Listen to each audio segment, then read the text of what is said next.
going to continue showing how to find least common multiples and greatest common factors. Now we're going to focus on greatest common factors. Since we started talking about factoring factors, we're talking about division. So when you ever hear factoring, think of division. With the least common multiples at the end there, you can think of multiplication. Least common factors, you can think of division.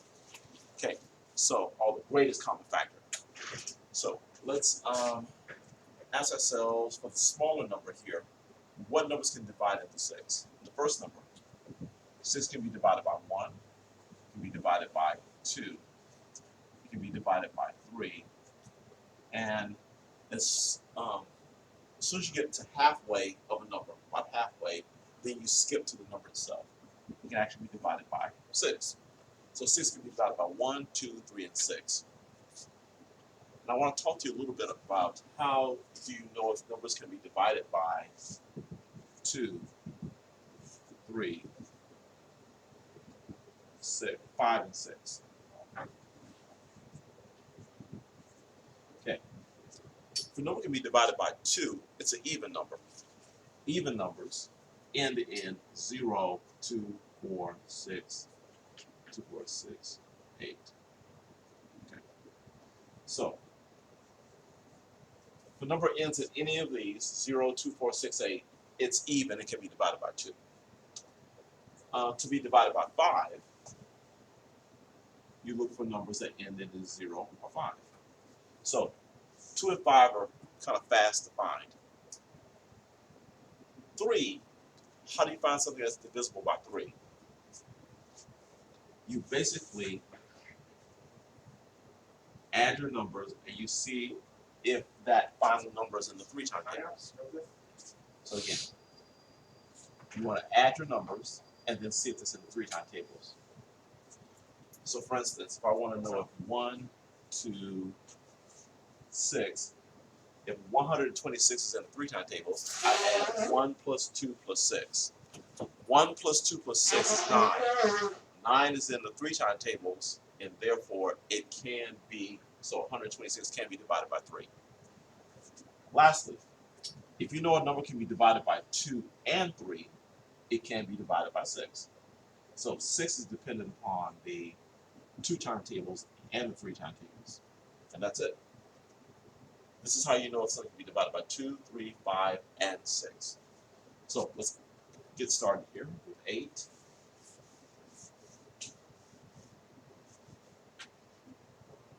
Okay. So 8 can be divided by 1, can be divided by 2, can be divided by 4, and that's halfway, so I can skip all the way down to 8. Now we're looking for the greatest number that they both can be divided by. The greatest number they both can be divided by would be 2. So the greatest common factor is 2. Okay, 30 and 20. So 30 can be divided by 1. It can be divided by 2. It's an even number. It can be divided by 3. It can be divided by, it can be divided by 4. It can be divided by 5. It can be divided by 6. And it can be divided by 7, 8, 9, 10. It can be divided by 10. And 15 can be divided by. And since we're halfway there with 15, we can jump over 30. So 30 can be divided by a lot of numbers. 1, 2, 3, 5, 6, 10, 15, and 30.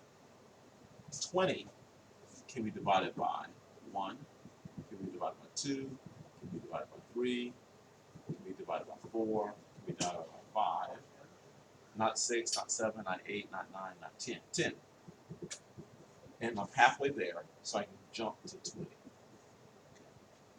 Again, once you get halfway there to the number, you can jump to the number itself. So 20 can be divided by 20, and the greatest common would be, I think, 10. Yep, it is 10. So the greatest common factor is 10. In other words, the largest number they both can be divided by is 10.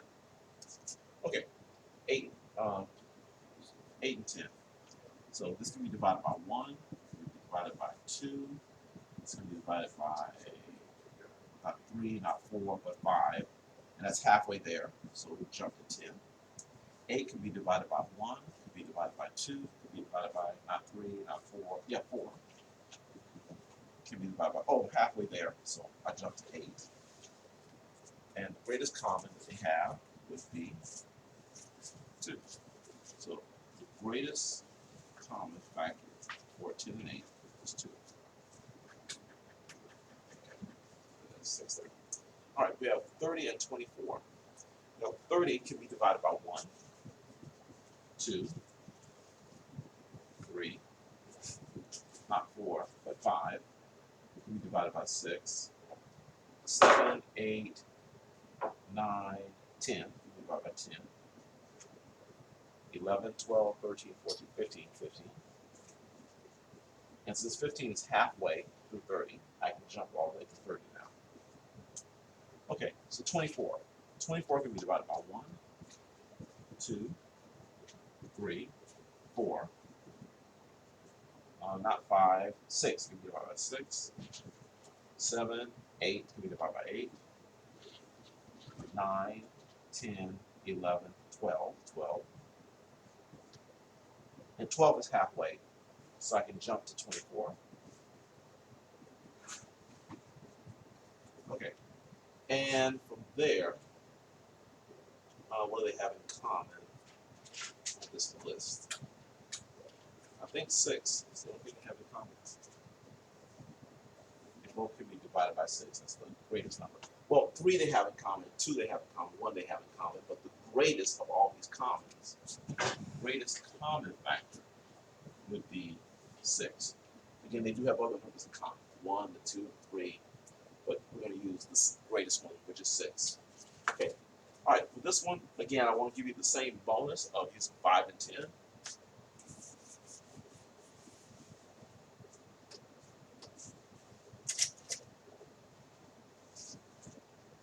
Okay. So this is bonus again. This is the extra for you. 5 can be divided by 1. It can be divided by 5, and that's it. 10, on the other hand, can be divided by 1. It can be divided by 2. It can be divided by 3, 4, 5. It can be divided by 5. We're halfway there, so we're now divided by 10. Let's see. And the common factor of all these will be 5.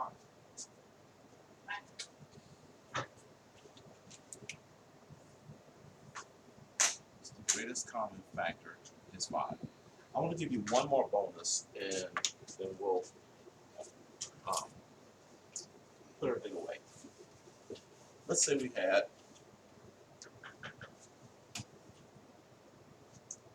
let's see, 2 and 5. Okay. 2 can be divided by 1. It can also be divided by 2. We're finished. 5 can be divided by 1, and it can be divided by 5. And we're done. So the greatest common factor for both of these is 1. So for 2 and 5, the greatest common factor is 1.